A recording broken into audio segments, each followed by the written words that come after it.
like if any piece of modern technology that falls into the hands of criminals will be used for criminal purposes, and that's really the bottom line of it. The police have got to be aware of it, and the police should be really using all their resources, or a lot of their resources, to monitor what's going on, and maybe to try and forestall some of these activities. And what about the evidence you say they are gathering? Are they videoing it? Are they taking CCTV? Oh, yeah. What is it? Yeah, undoubtedly. There's going to be comprehensive videos, detailed descriptions. I mean, they've almost certainly got people on the ground who are not in uniform. So there's a lot going on, and I think that these protesters are going to come in for a really big shock. And of course, that'll probably spark off even more demonstrations. What about the numbers of police on the street? A lot of people have said that in some of these areas there don't seem to be a lot of police there to protect the property, never mind organise these people who are trying to riot.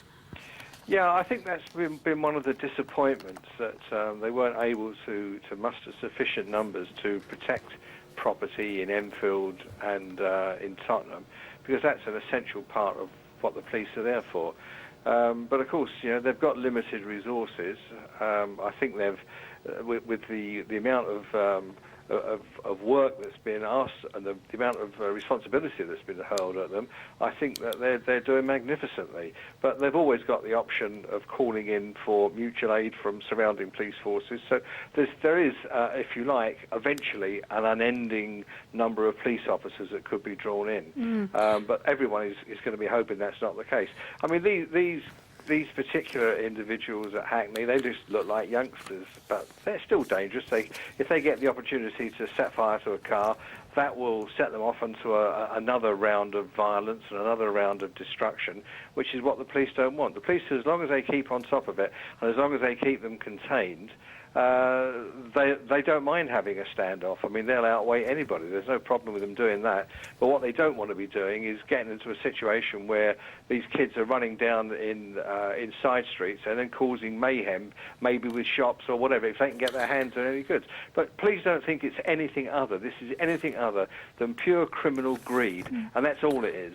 And it annoys me no end when I hear these self-appointed community leaders, and these, you know, just because you live somewhere doesn't mean you're part of a community, and they don't speak for these yobs. I mean, these people are out there, they're violent criminals anyway, even though some of them are very young.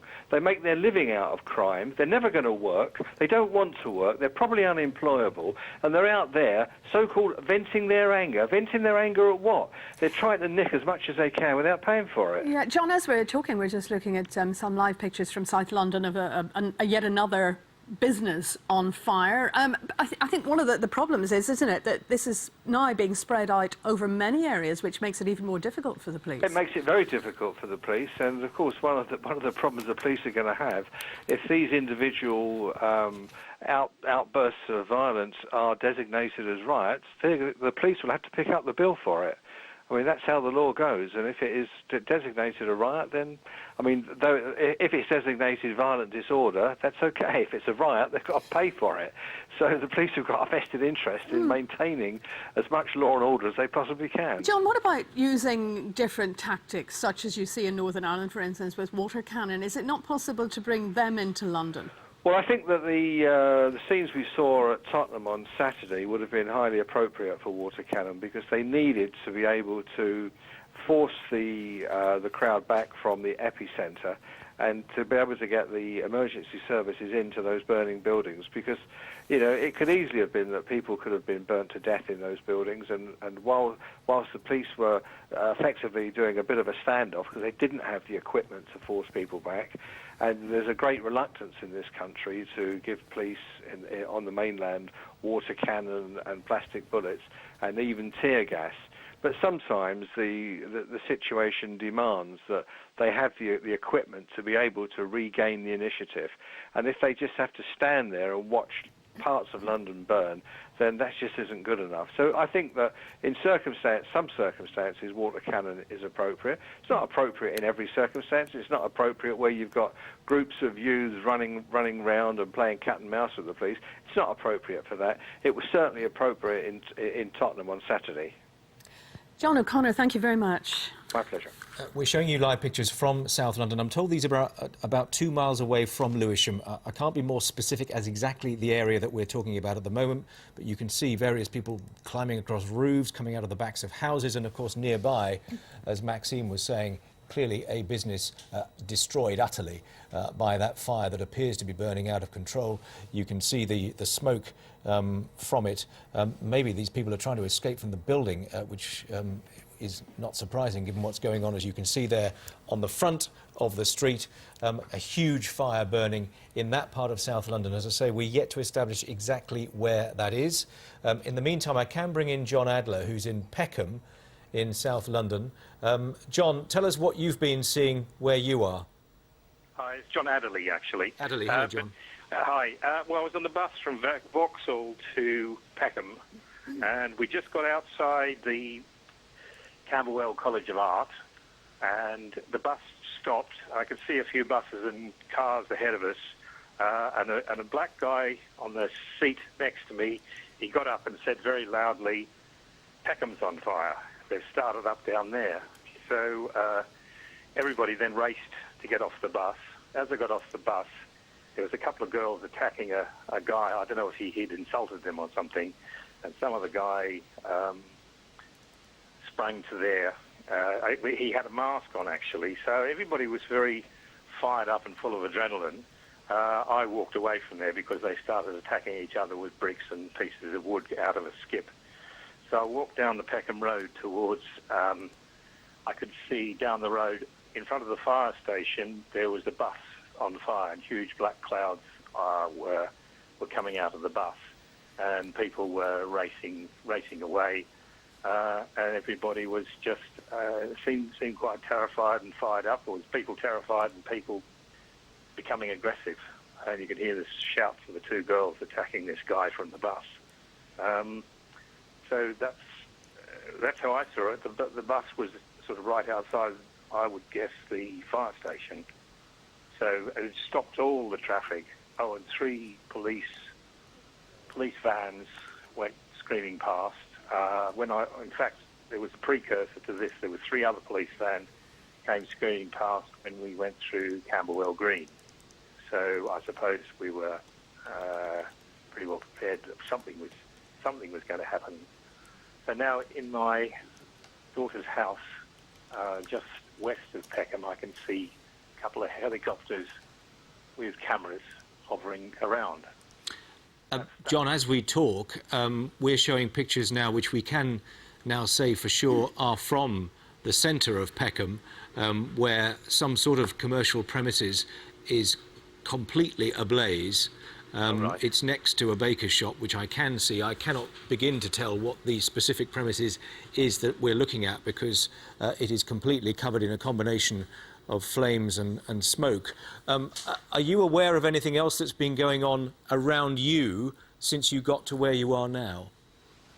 Well, only that the road outside the house, our house here, is just totally, it was totally jammed up with traffic, but that's sort of, I suppose that's nothing unusual. Oh, just looking out the window now, it's cleared up, so no, nothing really unusual. But when I came here about 6 o'clock, there was people walking up and down the road, sort of looking like scared rabbits. And I was telling people, don't go down there. That's about all I can say, really. We were about, how far are we from the centre of Peckham? Half a mile, I think. Right. I mean, the scenes we're showing on television at the moment look as if they are from the very centre of Peckham, so I'm guessing, as you say, it's about half a mile away from where you are. The description of what happened on that bus will, I think, have struck a chord with a lot of people.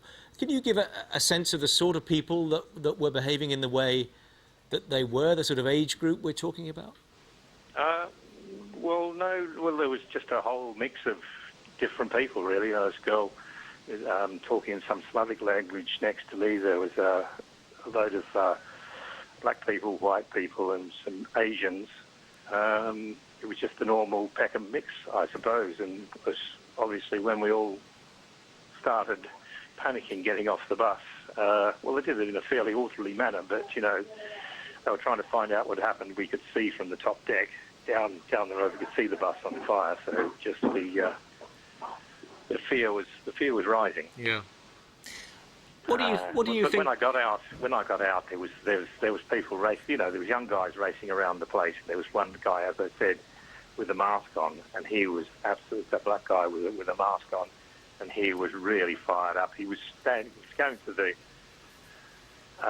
to try and protect these two girls, which another old man had threatened. But I mean, as I say, that's turned into a rock and stick fight, which wasn't very pleasant. She threw a rock at this guy, which narrowly missed me.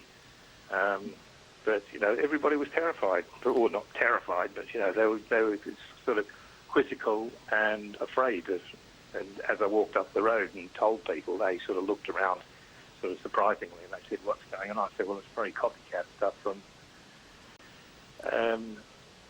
the other suburbs."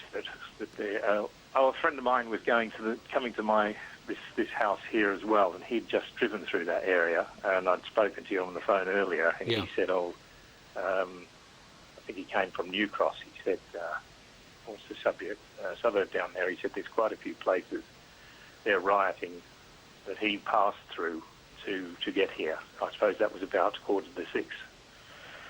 So, well, as we talk, we're now watching it again. The cameras are still tending to focus on the burning commercial premises, but the police are now clearly running in significant numbers down the street where this building is burning, and in pursuit of a group of people who were causing trouble near that burning premises, and maybe as well looking to try and help one or two people who've been caught up in this. And that's one aspect of this. I mean, you were talking about your experience on the bus that you were on, but clearly a lot of this has started mid-afternoon, people coming home from work, going about their business, going out shopping, whatever they were doing, inadvertently caught up in all this.